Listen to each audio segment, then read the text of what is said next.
Peggy 12. Welcome to the third volume of our web series, Once Upon a Time in the Sims Medieval. Come with us as we open the pages of this piece of history to discover how to create your own hero authentic to the period. Will you be a hardy knight, tyrannical monarch or sneaky spy? It's up to you to write your own story. But enough talk. Let us return without further ado into Once Upon a Time in the Sims Medieval. In the last episode, we took a peek behind the scenes of the studio to check out the decor, costumes, and the sounds of the game.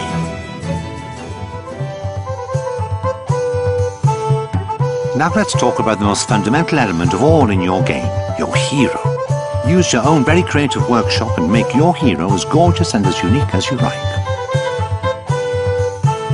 In a couple of mouse clicks, it's possible to entirely transform your character's appearance, hairstyle, facial features, body shape, and of course, outfit. But the most important decision is how to choose two defining personality traits out of the many available. You might choose to make your hero brave and alluring, but nothing's to stop you from making him or her egotistical and Machiavellian instead.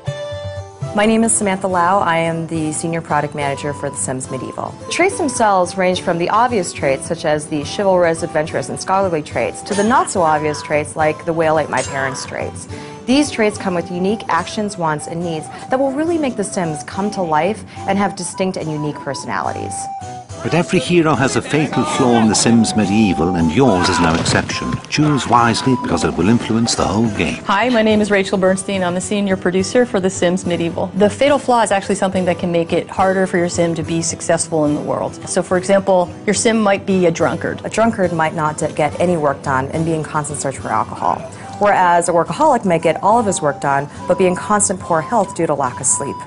Each trait and flaw will need to be dealt with differently, and you'll see very different results depending on which ones you've chosen.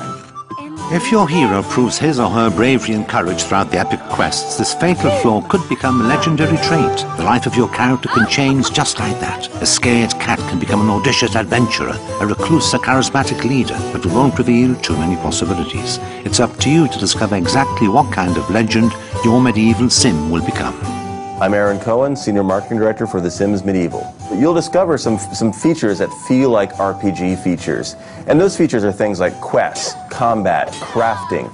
And those features really serve as a backdrop to tell stories. The Sims Medieval is still very much a game about telling stories. It's probable that you will find yourself face to face with the odd sword fight during the course of your adventures.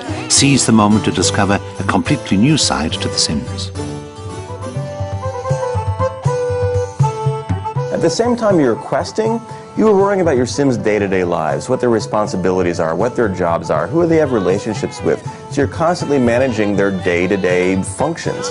Your Sim might become the biggest legend in the land, but he better not forget his jobs. It's up to you to choose to do them or not, but better be prepared to suffer the consequences if you don't. The inhabitants of the Sims Medieval don't like people who don't do their jobs.